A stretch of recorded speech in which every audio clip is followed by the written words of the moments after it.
acender a luz. Boa noite a todos. Hoje temos a nossa companheira Ana Lúcia Lemos, que além de grande cirurgiã plástica, eu ia falar com o Dr. Terry do Brasil, ela é colaboradora do nosso grupo espírita há muito tempo e vem com o tema vícios, que possamos cobri-la com as nossas melhores energias. Bem-vinda.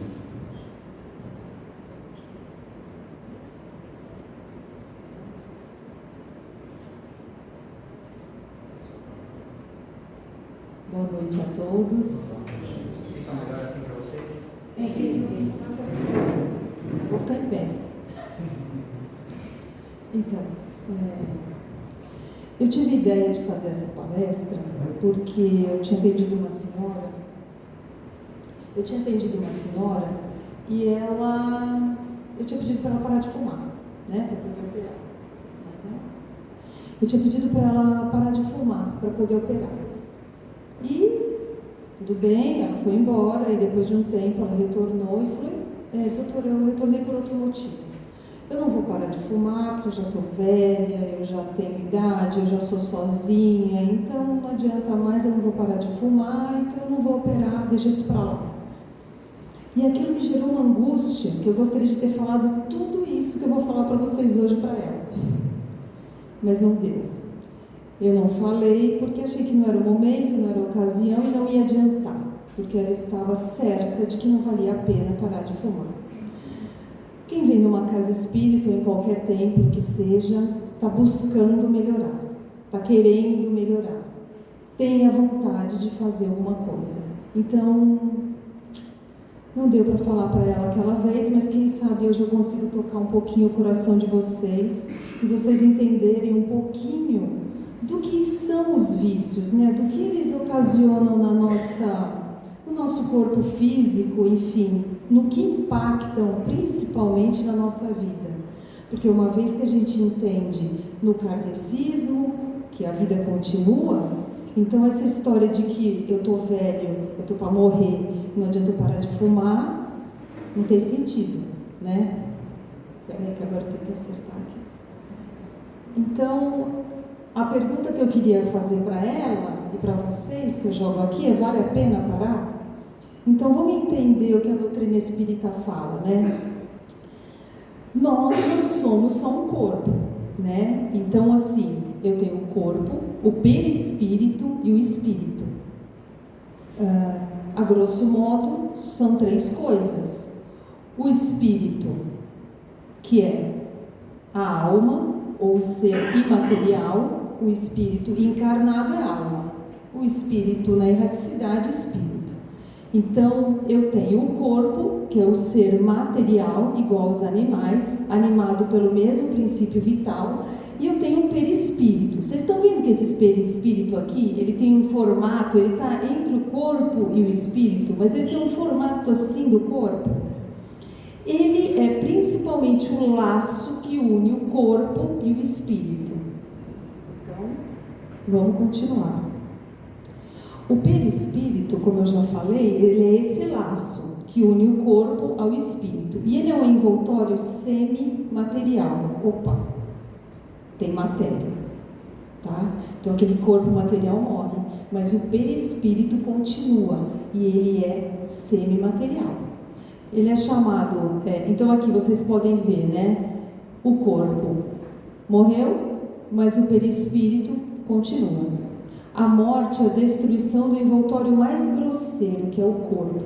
O espírito conserva o segundo, que constitui para ele um corpo etéreo, invisível para nós, no estado normal. Então, as pessoas encarnadas não vão ver esse perispírito, porque apesar dele ser material, ele é mais etéreo e mais fluido. Então, você não vai ver, exceto quem tem aí a capacidade de vidência, clarividência. Mas senão eu não vou ver. Mas esse perispírito continua. E quais são as funções e as características dele? E o que será que a gente impacta nesse perispírito? E como será que ele continua? Para eu responder para ela se vale a pena parar de fumar ou vários vícios aí que a gente tem. Então, repetindo, o perispírito é ainda corpo organizado. Opa, corpo organizado. Corpo implica em órgãos, em alguma coisa a mais. Então aqui, ó, nessa figura, ele desencarnou, a família está aqui, está vendo esse corpo, mas o perispírito já está aqui sendo acolhido por esses irmãos desencarnados também, em perispírito. Então a gente continua. Ele representa o molde fundamental da existência para o homem. Subsiste além do sepulcro, demorando-se na região que lhe é própria. Então presta atenção. Se ele demora-se na região que lhe é própria, todo mundo tem um perispírito igual? Por que uns vão para um lugar e outros para outro?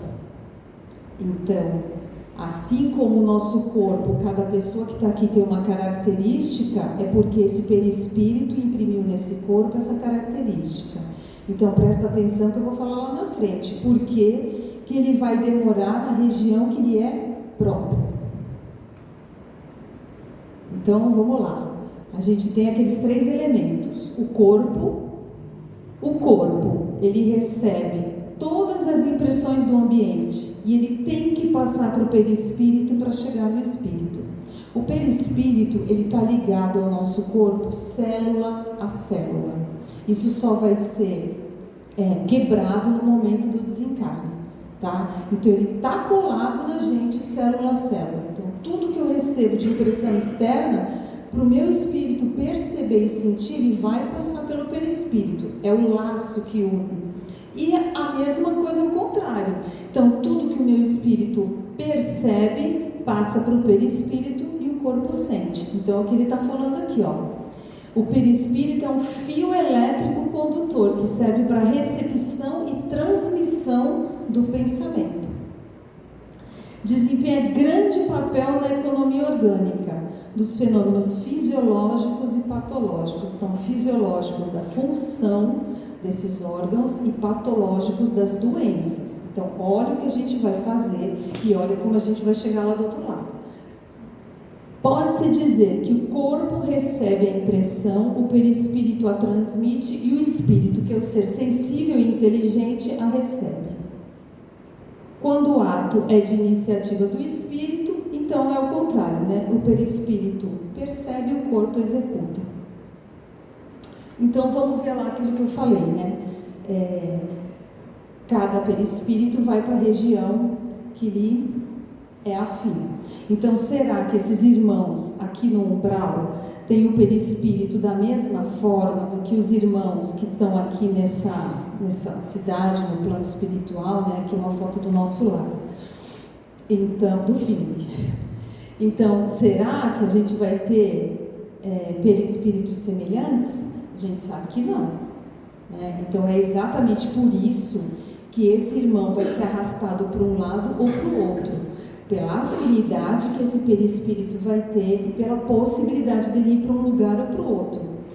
Pô, mas quem que imprime isso para o perispírito? Por que meu perispírito vai ter essa ou aquela afinidade? É o seu espírito. Então você vai... Não é porque o corpo acabou que...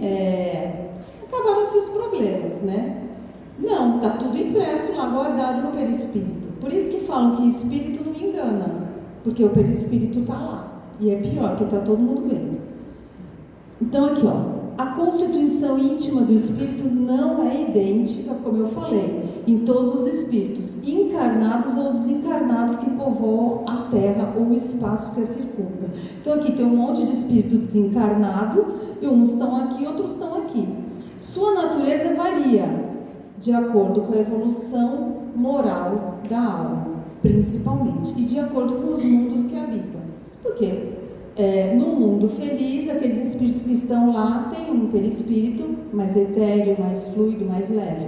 No nosso mundo de provas e expiações, um perispírito mais denso. E mesmo entre nós aqui, variações, né? Que depende da evolução moral da alma. Então aí eu estou respondendo algumas perguntas para aquela senhora. Vale a pena parar com os vícios? Então, o perispírito, como eu falei, ele é semimaterial. E se ele tem, chamado de corpo fluídico etéreo, e nele se encontram todos os órgãos e estruturas biológicas da vida no plano físico. Olha que coisa que a gente está fazendo. Ele tem órgãos e centros de energia. Então a gente não sai desse corpo físico daqui e vai para a energia e espírito só. A gente mantém esse corpo semimaterial que tem órgãos, que tem centros de energia. Tanto que esse autor aqui, Torres Pastorino, ele fala, o corpo denso nada mais é que a materialização das ações e necessidades do espírito reencarnante, porque esse espírito vai imprimir nesse perispírito essas alterações, que vai imprimir no corpo. Nossos pensamentos e ações passadas, através do perispírito, modelam nossa atual estrutura física. Então, olha que interessante o que o perispírito tem sido chamado de modelo organizador biológico. Então veja, uma implicação do vício já é que a hora que esse corpo desencarna, ele vai ter um perispírito alterado, e a hora que ele tiver que reencarnar, esse perispírito é que vai moldar esse novo corpo, e aí vamos ter alguns problemas, né?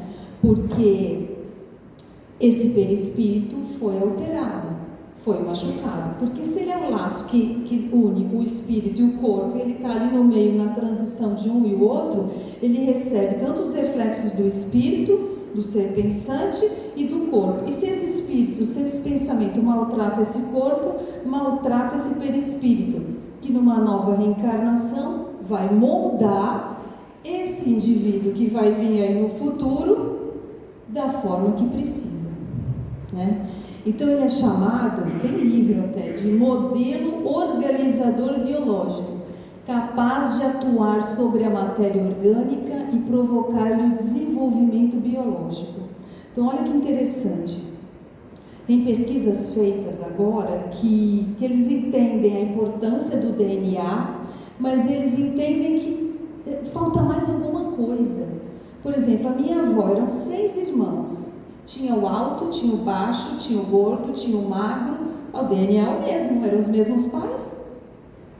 Então, se entende o quê? Que se eu tiver que construir uma casa, se eu colocar lá o tijolo, o cimento, as telhas, tudo, a casa não vai se construir sozinha.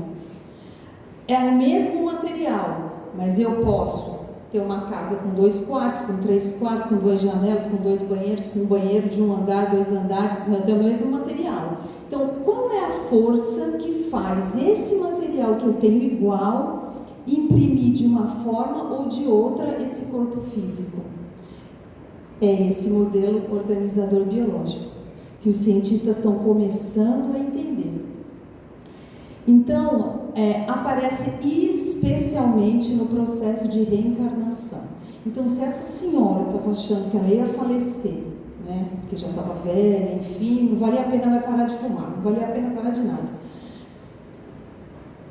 A vida continua.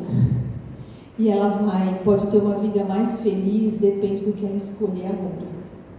Então, vale a pena melhorar. Então, aqui,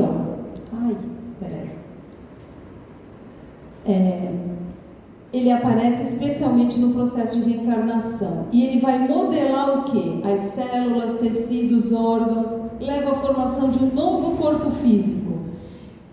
Que essa estrutura é rigorosamente de acordo com as características que marcam o modelo espiritual. Então, aqui, o perispírito vai modelar esse novo embrião.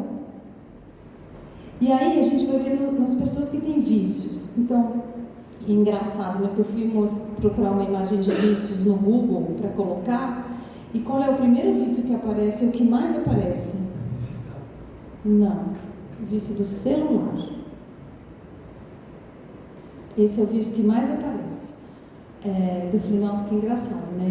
E assim, o vício por si só é uma compulsão.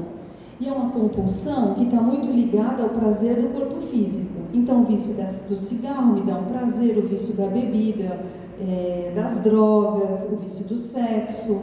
Então tem os vícios ligados a esse prazer do corpo físico, que eu estou aí bem inferior, né? Aquela parte mesmo de satisfazer o lado animal, corporal. E tem o vício moral, que é bem mais difícil também, né? Que é a fofoca, a maledicência, e aí vai. E é um vício, né? Todo mundo faz uma fofoquinha, não tem problema, mas é um vício também. O excesso de alimentação está ligado ao corpo. Então, esse espírito viciado vai desencarnar. E aí, o que ele vai encontrar? Quais são as opções que ele tem? Ou ele vai para o vampirismo, ou ele vai ter uma hora que reencarnar, né? Então, vamos ver como é que ficam essas opções. O que é o vampirismo? O vampirismo é isso aqui. Então, se esse perispírito tem semimaterial e ele tem órgãos e centros vitais, ele tem as necessidades. E depende, como eu falei, da evolução de cada espírito. É lógico que, por exemplo, Chico Xavier desencarnou, com certeza ele não teve fome, frio, sede, por quê, né? Mas não vamos comparar com ele, né? Vamos começar ali. Então a gente vai ter ainda sensações, e os espíritos que vêm na mesa de caridade, eles relatam essas sensações. Estou com frio, estou com fome, estou com sede, estou queimando, estou sujo, porque ele ainda percebe nesse perispírito essas sensações. E esses espíritos viciados, eles vão ter essas sensações. E aí eles vão ter o quê? O que eles vão procurar do outro lado? Se eles tinham essa necessidade aqui, eles vão ter essa necessidade do outro lado. Que é muito ruim, né? A gente acha que morreu, virou anjo. O que é o vampirismo, então? É o ato do espírito que suga intencionalmente as energias do outro. Ele sabe que está sugando. Ao desencarnar, o homem leva consigo todos os seus vícios e necessidades. E a gente costuma falar na mesa de caridade. Meu irmão, quando a gente desencarna, a gente mantém os vícios e as qualidades. O que é bom vai continuar bom, e o que você tem de mal vai continuar mal. Então não é porque desencarnou que vai mudar alguma coisa. Você não vai levar consigo o carro, a casa, a roupa, nem o corpo, mas vai levar consigo os defeitos e as qualidades. Esses continuam firmes. Então é muito comum que ele sinta as mesmas necessidades que tinha quando encarnado. Então essa senhora, além dela achar que vai morrer, mas ela vai continuar sentindo a necessidade do cigarro depois. E aí ela vai chegar lá do outro lado, enlouquecida, querendo fumar. Como não tem meios para desfrutar dos prazeres da vida corpórea, ele não sabe o que faz com aquela necessidade, e sem condições de suprimir essa necessidade em sua nova condição, busca apoio naqueles encarnados que podem lhe oferecer uma forma de satisfazer as suas necessidades. Então esse é o vampirismo. Ele vai ficar ali, né? Então aqui é um espírito mau? Não, é um espírito ignorante, é um espírito com vício, com necessidade. Por isso que a gente tem que buscar se instruir. O conhecimento realmente liberta. E eu falo para um amigo meu que ele brinca comigo, né? Eu falo assim, olha, a morte é a única viagem que a gente tem certeza que vai fazer. E quando a gente viaja para qualquer lugar, você se prepara, vê que língua falam, vê que moeda usam, vê que restaurante você vai, vê o que você vai fazer, vê que show que você vai ver. Mas morrer todo mundo vai, ninguém nem quer saber o que acontece do outro lado. Então assim, instruí-vos, né? Já falava, o conhecimento liberta. E o que acontece? Ou você, com o vício, está aqui recebendo um irmão desse, porque não falam que, puxa, é difícil, né? Começa a beber, não para mais, parece que dá, a vontade triplica, lógico que triplica, porque esse irmão junta em você e realmente a vontade triplica. Ou você está aqui, ou você está aqui, quando desencarna, que beleza. né? Então assim, temos aí o sugador de forças vitais, que se aproxima de um encarnado que detém as mesmas necessidades que as suas, induzindo a prática do excesso dos vícios em comum. Então, olha lá, o vampirismo. Os espíritos que perderam o corpo físico e que abandonam-se à viciação, transformam-se em vampiros, à procura de quem lhes aceite as sugestões infelizes. Então, eu vou ter um vampirismo de cigarro? Não, porque eu não fumo, não vai grudar o cara que quer fumar comigo. Pode grudar outros, né? Mas assim, esse do cigarro não, ele vai grudar em quem fuma, porque ele vai querer suprir aquela necessidade dele. O da bebida, a mesma coisa. O da fofoca, a mesma coisa. O do excesso de alimento, a mesma coisa. Ele vai grudar em quem está ali na mesma necessidade. Então, o mal não se torna um arrastamento irresistível, porque, como eu falei, a vontade triplica. É mais difícil. Então, isso não é irresistível. E aí, essa é do Livro dos Espíritos. Arrastamento, sim. Irresistível, não. E o que faz para resistir? Para se livrar do vampirismo? Também não é simples, né? Mas é possível. Essa é a pergunta 467 do Livro dos Espíritos. Pode-se libertar da influência dos espíritos que nos induzem ao mal? Ele não está bebendo com a sua boca, mas ele está ali. Bebe, vamos beber, aumenta aquela vontade. Mas quem pegou o copo e bebeu foi você. Mas ele está ali. Mas quem pegou o copo e bebeu foi você. Então, é possível se libertar? Sim. Porque eles não se ligam senão ao que os solicitam por seus desejos ou os atraem por seus pensamentos. A gente é que atrai o amigo. A gente que atrai. E aí, então, como eu falei, nós temos duas opções, ou os espíritos em vício, ou eles vão para o vampirismo, porque não entendem a sua situação e vão ficar ali, só satisfazendo as suas necessidades, atrás daqueles que têm as mesmas necessidades, ou eles vão ter que partir para uma reencarnação, a hora que eles percebem que, opa, chega disso, não dá, né? Aí eles são recolhidos, irmãos vão levar eles para hospitais, no plano espiritual, para preparar uma nova reencarnação. E aí que vamos lá, nós somos herdeiros dos nossos pais, sim, vamos herdar o corpo, mas nós somos principalmente herdeiros de nós mesmos, né? Então, lembra aquela história do perispírito? Aquilo que eu imprimi nele é aquilo que eu vou herdar de mim, e é aquilo que vai imprimir nesse corpo que eu vou fazer na reencarnação. Então, olha como é interessante. Cada espírito é legatário de si mesmo. Seus atos e sua vida anterior são os plasmadores da sua nova existência corporal. Não adianta eu falar, se arrepende, tá, legal, ok, mas eu ainda brinco para os pacientes do consultório, a fatura um dia chega. Não importa se vai chegar nessa encarnação ou na outra, mas você está maltratando o seu corpo há 40 anos, há 20 anos, há 30 anos, é impossível que esse perispírito não vá ter um problema. E aí, quando você tiver que reencarnar, você vai pagar essa fatura. Agora, tem várias maneiras de pagar a fatura também, a gente fala rapidinho.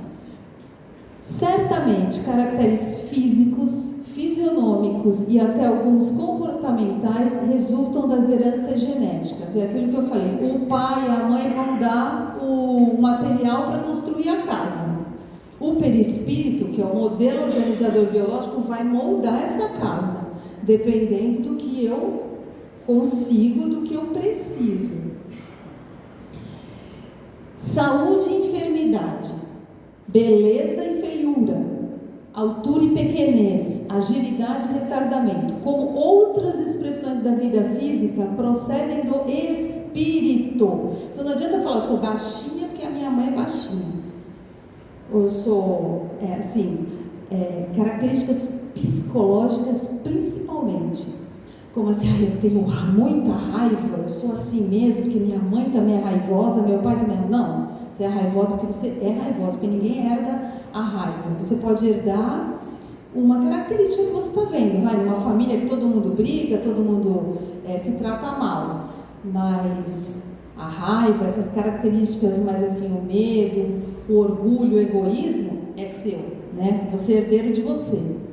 Então eles procedem do espírito, que vem recompor e aumentar os valores bem ou mal utilizados nas existências pretéritas. O mundo mental modela o mundo físico. Então, o que você pensa e o que você pensa é onde você vai estar. Então, veja, esses irmãos viciados, eles pensam que querem determinada coisa e eles vão estar lá. E quando eles desencarnam, eles vão estar lá. Eles vão estar naquele meio da droga, entendeu? Então, eles vão estar lá. Até a hora que eles cansam e pedem auxílio e são auxiliados. E aí, você vai ter essa reencarnação. E você pode pagar essa dívida com as limitações do seu perispírito, ou também você pode pagar essas dívidas no trabalho no bem. Todo aquele que escolhe o trabalho no coletivo, que eu até botei aqui, né, que eu achei tão bonito, o serviço no bem coletivo serve de anteparo. Então é como se Deus, porque nós somos filhos de Deus antes de mais nada, né? Então somos filhos dos nossos pais, herdeiros de nós mesmos, mas especialmente filhos de Deus. E aí temos sempre uma segunda chance, uma terceira chance, 1000 chances de melhorar. E quem quer melhorar com o trabalho no bem, é mais fácil, é melhor, é mais prazeroso. Então é como se eu tivesse aqui, uma mancha que eu precisasse vir com algum problema na garganta. Só que eu vou ser professor, resolvi trabalhar no bem coletivo ali, sendo professor. Dá para o professor vir sem voz? Não dá. Então é colocado esse anteparo que vai impedir que altere, que tenha alguma alteração nesse meu corpo físico. Mas se eu cair aí, né, começa a surgir brechas nesse anteparo e aí as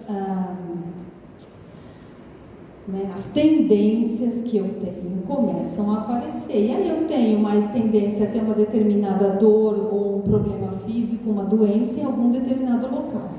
Mas todo aquele que trabalha no bem coletivo, para ele trabalhar na sua plenitude, ele é poupado dessas doenças, para ele poder o quê? Exercer tudo isso de forma plena e especialmente aprender. Porque nós não estamos aqui para sofrer, mas para aprender, para evoluir, para deixarmos de ser ignorantes e passarmos para outro patamar. Então, para finalizar, eu só queria ler aqui uma psicografia que veio aqui nessa casa, de um irmão que vai relatar tudo isso para vocês. Peraí aqui, para a coisa mais fácil. Venho aqui dar o meu depoimento sobre a grande ilusão que tive nessa vida.